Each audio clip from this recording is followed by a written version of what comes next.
Now, some challenges for you. Jot these down. I'm going to go through them very quickly now. Here's number one. Review your performance, whether it's communication or whether it's activity or whether it's a CEO or whether it's on the job. Here's what my father said, a seminar in a sentence. I wish he was here to give it, but since he's not here, in his honor, I will give his seminar in a sentence. Here it is. Always do more than you get paid for to make an investment in your future. Now, some unions would argue with us on this, but that's my papa's seminar in a sentence. Always do more than you get paid for to make an investment in your future. My father was so unique. Papa said if it's raining, you can't fix the roof. If it isn't raining, it doesn't need to be fixed.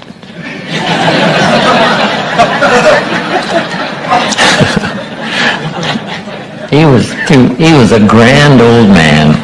Wow, this guy. So review your performance, your language with your children. Just go over that and say, have I been too harsh and too strong, too stubborn? Should I learn to be easier, mix more compassion with the tough stuff I have to deal with? Yes. You know, prayer will help sometimes. If nothing else, dear God, help me say the right thing, not to ruin it all by poor communication. Here's the next on my list. Face your fears.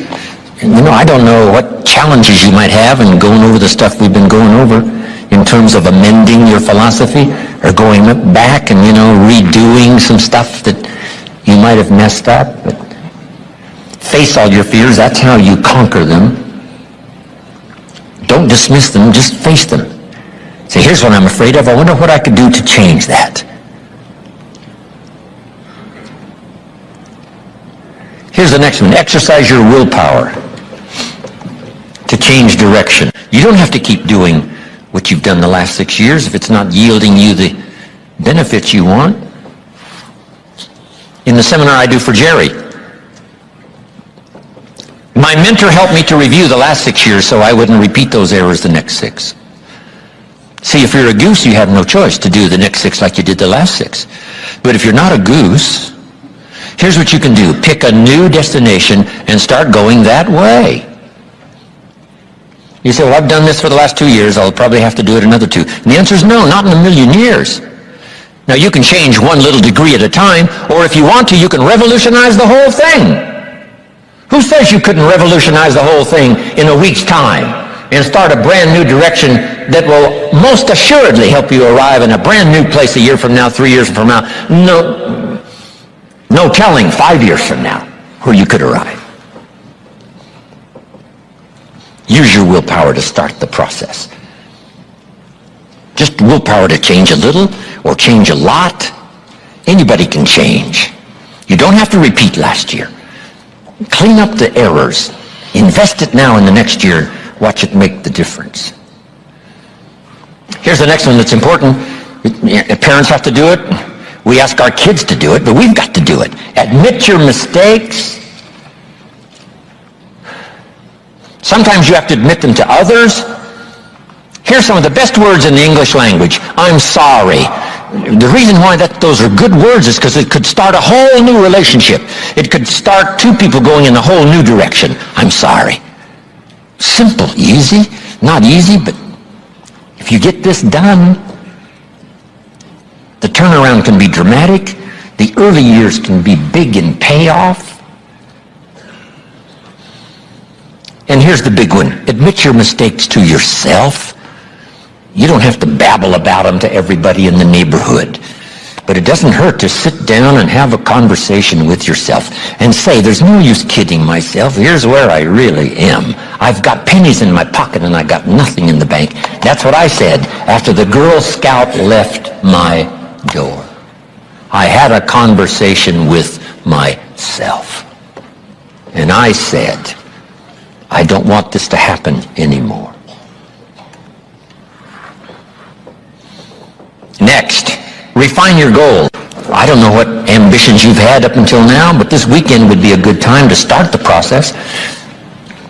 We're going to talk about our goals workshop before our session is over this weekend. Maybe that will help stimulate you to set some higher goals, reach for some higher purpose, go for something beyond what you thought you could do. By the time this weekend's over, you might double, triple, quadruple the amount of goals, purpose, all the things you think you can accomplish. You could multiply that by 10 by the time we finish here on Sunday. Here's the next one, believe in yourself. Yes, you got to believe in God, and you got to believe in the community, and you've got to believe in the possibilities. You've got to believe in the economy. You've got to believe that tomorrow can be better than today. But here's the big one, believe in yourself. There isn't a skill you can't learn. There isn't a discipline you can't try. There isn't a class you couldn't take. There isn't a book you couldn't read. If it's written in some other language, you just get it translated and read it. Here's the next one. Ask for wisdom. This is communication of the highest source. Ask for wisdom.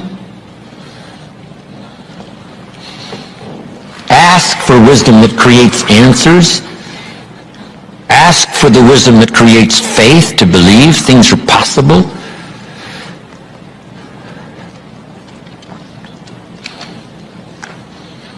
In King Solomon's day, there was the dilemma of two mothers who claimed the same baby. And the question was, whose baby is this? This mother says, it's mine. The other mother says, no, it's mine. Solomon said, bring me the baby. They brought him the baby, and he raised the sword. He said, I'm going to cut this baby in half and give one half to this mother and one half to this mother. And as he raised his sword, sobbingly, the real mother said, no, no, no, don't cut the baby in half. Give it to her, who was not the real mother. Solomon says, now I know who's the real mother. See, that is so wise. And the moment was such drama. But Solomon, the wisest of the wise, knew what to do to settle the deal.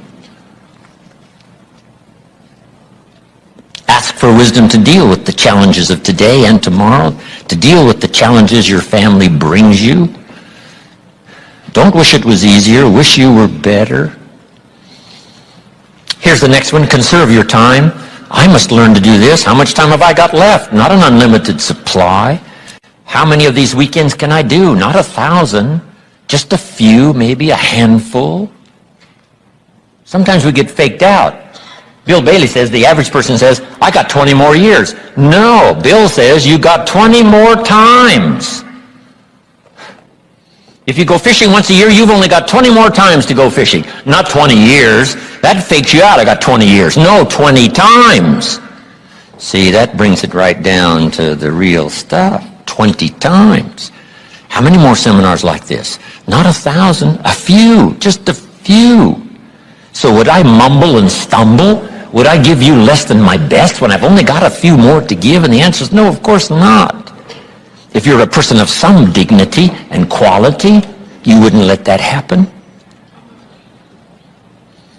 Next, invest your profits. We're going to talk now about this before the weekend is over on financial independence.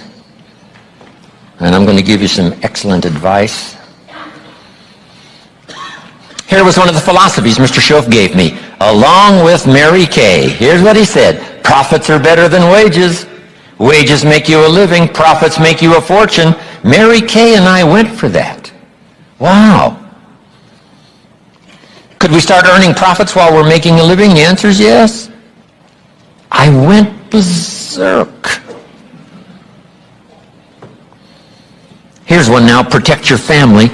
These are troublesome times. Not that they haven't been troublesome times for 6,000 years. At school, troublesome times. I know a wonderful mother and a wonderful father who had two boys. In school, they went two different directions. And one became a model citizen and the other one went to jail. Wow.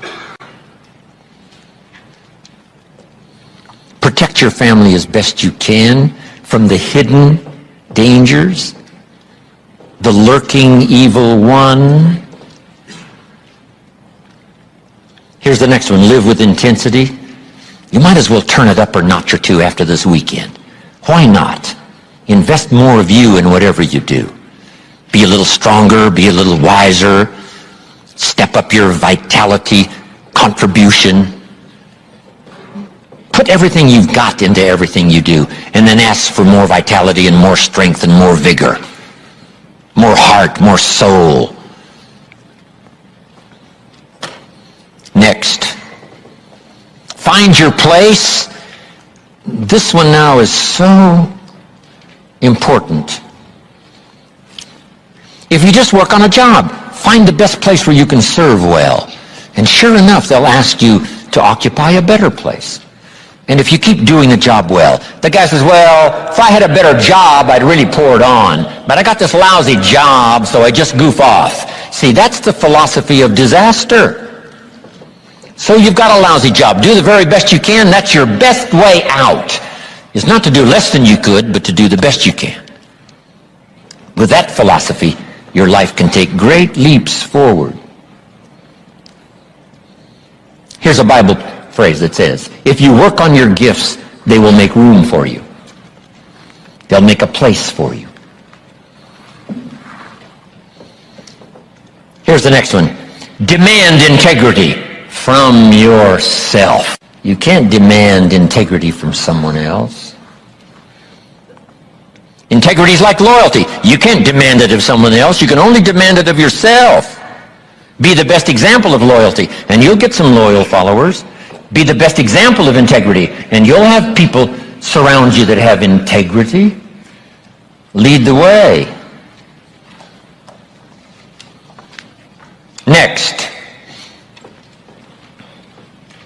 welcome the disciplines. Can't give you much better advice than that, because disciplines create the reality. Disciplines build bridges, build cities. Disciplines, a well-disciplined activity creates abundance, creates uniqueness, productivity. Next, fight for what's right. It's a fight we're in.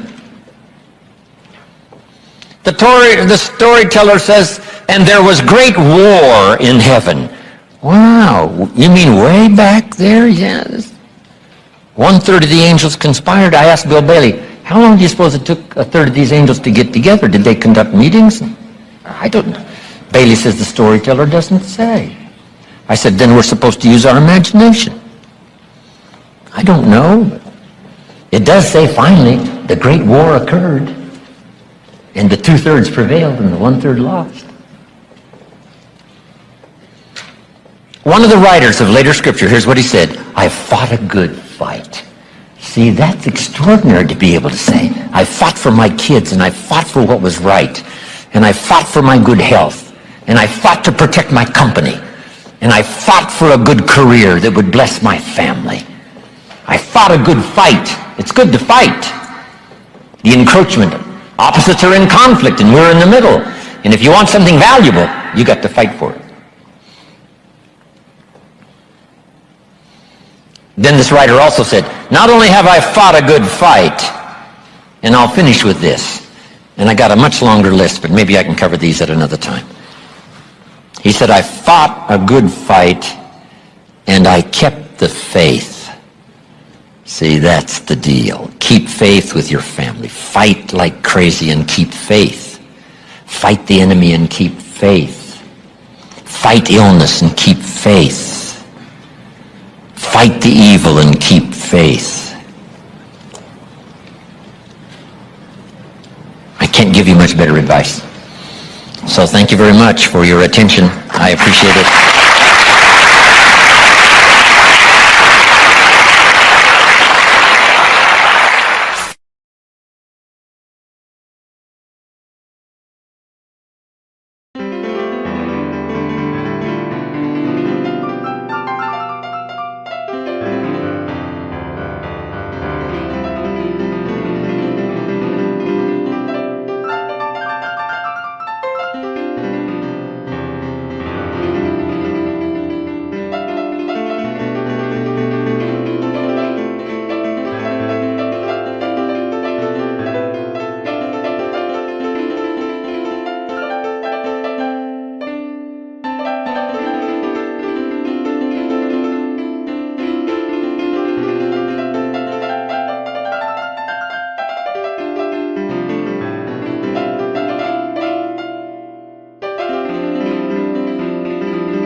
die.